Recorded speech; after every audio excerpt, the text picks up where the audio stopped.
여러분은 지금 참여미디어연구소 박민 소장이 진행하는 사람과 사람을 듣고 계십니다.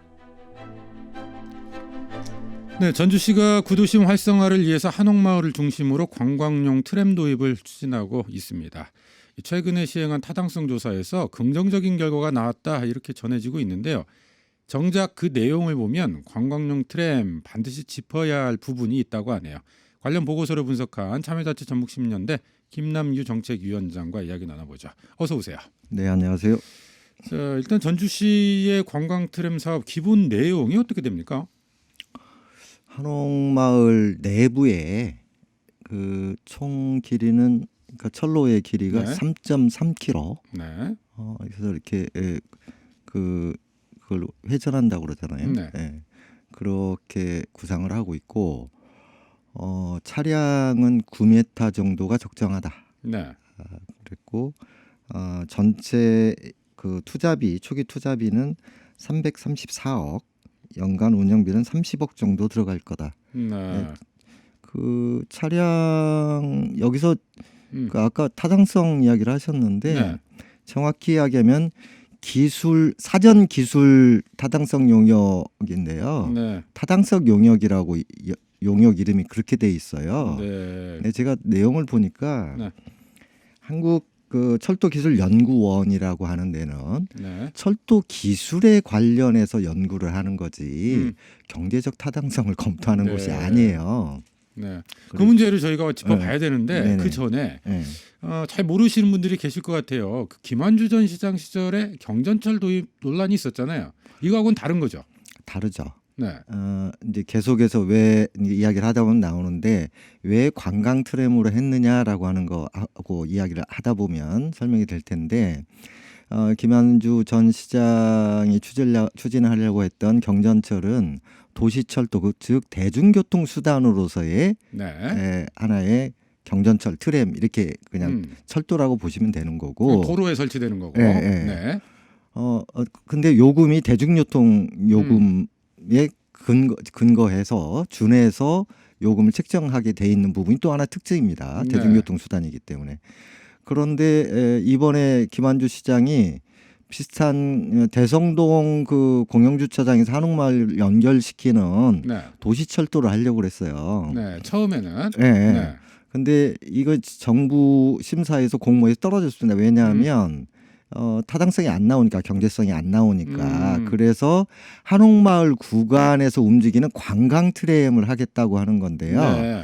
이건 대중교통 수단이 아니고 요금을 자유롭게 책정할 수 있고 행정 절차가 도시철도보다는 복잡하지 않은 궤도 운송법을 운영을 해서 네. 거기다 관광 트램을 하겠다 이렇게 내용을 변경을 해서 이번에 기술 용역을 한 겁니다. 네. 다시 말씀드리면 일반 시민들이 버스 요금에 준하는 요금을 타고 다니는 게 아니라 지금 언론 인터뷰에는 요금 5,000원 이렇게 이야기했는데 네. 우리 관광지 가면 청룡 열차 뭐 케이블카 이런 거 있잖아요. 네.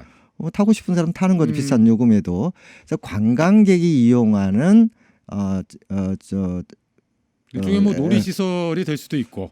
그 대중교통 수단이라기보다는. 구간 내 움직이는 뭐 교통수단이라고 봐야지 우리가 생각하는 도시의 이동을 위한 교통수단은 네. 아니다 이렇게 보시면 될 것 같습니다. 현재는 그래서 당초에 이제 계획했었던 거하고는 약간 좀 달라진 내용들이 네네. 있었고 거기에 대해서 말씀하셨던 것처럼 사전 기술 타당성 용역을 실행을 했다 이 말씀이시고요.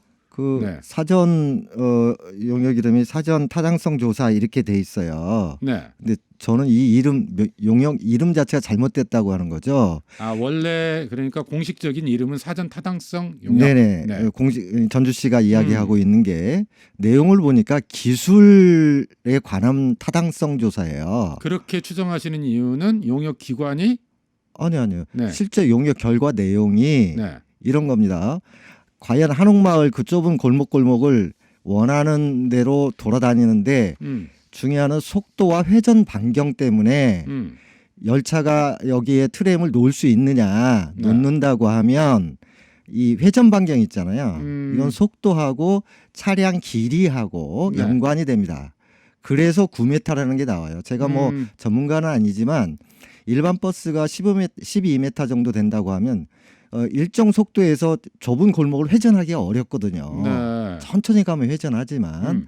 근데 트램이 지금 용역 결과를 보면 최대 40km 시속 뭐 예를 들면 25에서 30km로 간다고 했을 때 안전하게 회전할 수 있는 회전 반경이 나오느냐라고 하는 걸 설정을 하고 그래서 9m의 트램을 이걸 제작하는 겁니다. 보급 네. 어떤 규격이 딱 나오는 게 아니라 그래서 그런 것이 기술적으로 가능하냐가 이번 용역의 핵심인데 아 그게 용역 보고서에 담긴 나와 내용이에요? 있어요. 네. 그리고 이것의 뭐 요금이라든지 경제적 타당성 문제는 별도의 용역을 수행해야 된다라고 하는 표현이 나와 있어요. 네. 그런데 정리를 해보면 이 네. 용역이 이제 공식적인 명칭은 사전 타당성 용역 이렇게 네. 되어 있습니다만 네. 이것을 수행한 기관이 일단 한국철도기술연구원. 네. 여기는 기술적 측면에 대해서 연구하고 그 용역을 수행하는 그런 기관이다. 용역 업체 네. 자체가 기술에 관한 용역이고 그리고 업체고요. 실제 보고서 내용도 살펴봤더니 기술 용역입니다. 네, 기술적으로 이게 안전한지 시속은 얼마나 나오는지 설치가 가능한지 차량 길이는 얼마나 네. 돼야 되는지 이런 것을 다루는 거였더라. 네네. 네. 경제적 타당성에 대해서는 별도 용역이 필요하다 이것만 나오고 뭐 전혀 자체적으로는 언급이 안 돼 있어요. 언급 자체가 안 돼 있어요.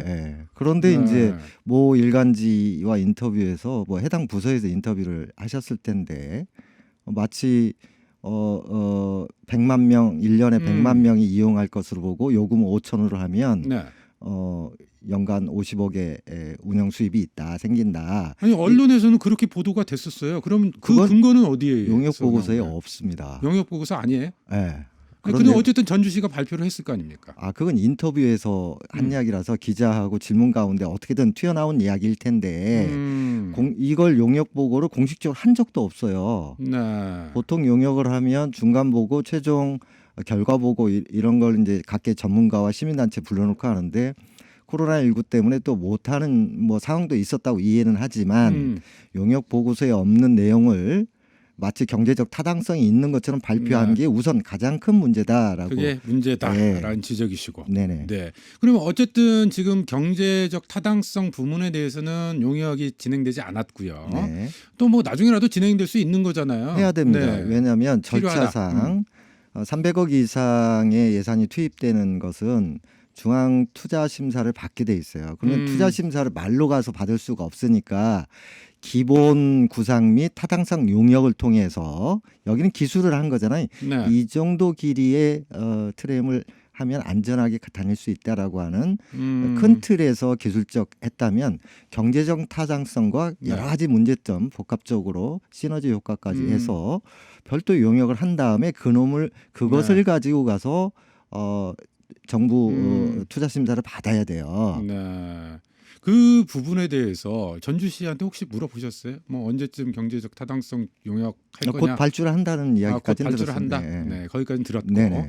일단 뭐 그 결과가 또 나오면 또 나오는 대로 또 다른 논의를 해봐야 되겠습니다만 네. 일단 김남기 위원장께서는 이 한옥마을 관광 트램 네네. 여기에 대해서 좀 전체적으로 어떻게 좀 평가하세요? 우선 제가 이 용역 보고서 있는 그대로를 시민들께 글을 좀 써서 네. 저희 홈페이지에 올려서 또 신문사에 기고도 했던 이유는 보통은 내용 그러니까 일정 정도 정보가 제대로 제공되지 않는 상태 속에서 뭐 찬반 논쟁으로 가는 게 저는 싫어서 찬성이든 반대든 이 내용을 좀 더 좀 나누거나 쉽게 이해하게 만들어서 찬반 논쟁을 하더라도 그때 했으면 좋겠다 이런 취지에서 글을 쓰게 된 거고요. 네. 아까도 말씀드렸지만 경제적 타당성 용역은 용역 보고서에 없는 게 가장 큰 문제점이라고 하는 거고 그다음에 아까도 말씀드렸지만 그 도시철도법하고 궤도운송법은 다르다고 그랬잖아요. 네. 도시철도법은 일반 교통수 지하철이라든지 경전철 이런 겁니다. 근데 지금 한옥마을 관광트램은 관광객에게 비싼 요금을 주고 받는 거라서 이것이 우리한테 필요한가라고 하는 부분에 대해서 왜 전주시가 이렇게 변경을 했고 이 차이는 무엇인가 이런 네. 내용들을 포함을 해서 제가 좀 설명을 드리고자 글을 쓰게 된 거고요. 네. 저 개인적으로도 문제점이 좀 많다고 생각하는 게 한옥마을의 그 관광객 숫자가 1,000만이라고 하잖아요. 네. 관광 트램을 도입하는 건 새로운 콘텐츠를 좀 넣어서 보다 많은 관광객이 오게 하거나 네. 또 온 관광객이 좀 더 다음에 또 오게 네. 한다든지 그런 것들을 소비를 위해서 많이 하게 하거나. 네, 하는 건데 1,000만 관광객에서 얼마를 더 오라고 하는 건지 저는 뭐 1,000만은 뭐 그 크게 통계를 믿지 않습니다만은 어쨌든 한옥마을에 관광 트램을 넣는다고 보다 관광객이 많이 오느냐? 네. 지금 한옥마을의 관광의 문제가 관광객이 적어서 문제가 아니라 사실은 한옥마을을 넘어서 전주의 여러 가지 관광 그 자원들. 예, 거기까지 좀 넘어서는 것과 뭐 여기서 다른 데로 가버린다. 여기는 들러오는 네. 곳이다라고 하는 것에서 머무는 관광을 만들 것인가 뭐 이런 과제인데 한옥마을에 관광 트램을 넣는 정책적 측면에서 네.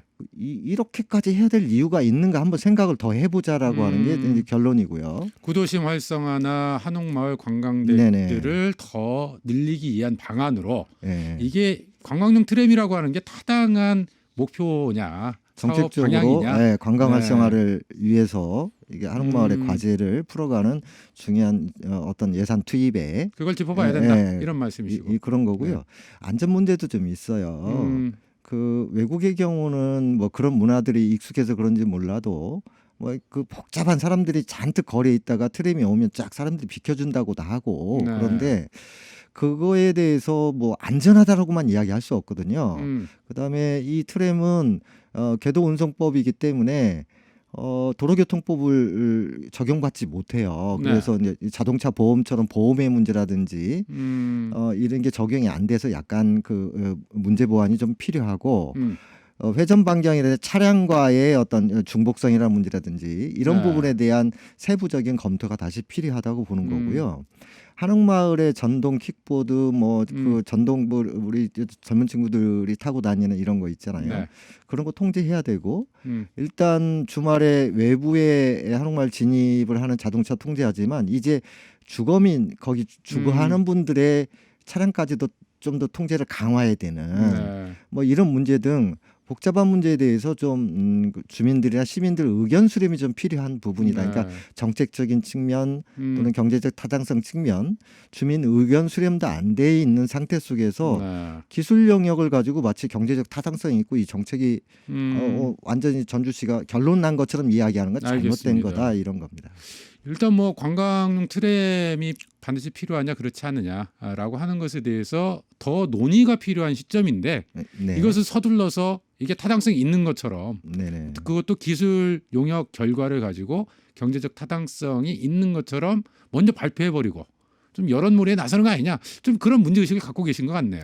그렇죠. 네. 그리고 시기적으로 보면 아직 절차가 좀 남아 있고 형식적으로라도 전주시가 주민 의견 수렴도 하고 이렇게 할 겁니다. 네. 근데 너무 섭푸른 결론을 내고 이런 건 좀 문제가 있다고 보는 거고요.